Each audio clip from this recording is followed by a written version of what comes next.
Bueno, entonces de acá este es el interruptor que se prende. Este aquí es el del volumen, bajo, brillo. Este es el que le controla el Bluetooth. Entonces yo la tengo por aquí para no forzarla. Micrófono y el otro micrófono. Y ya está el panel. De acá la prendemos. Así. Modo auxiliar. Y aquí la conectamos.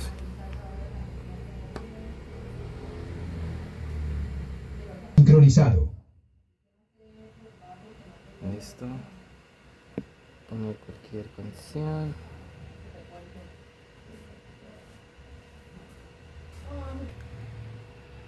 Entonces ahí ya la conectamos por Bluetooth y entonces de este botón se maneja las cuatro funciones de las luces.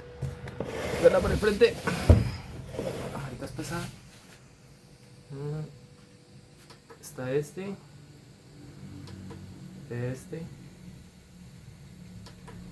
otro.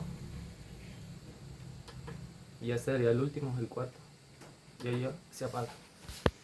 Vamos a colocar todo lo que suena.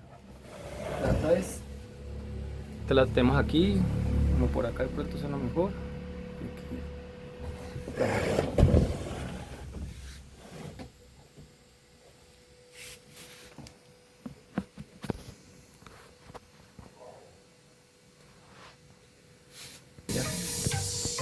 Ya, entonces aquí lo vamos a ir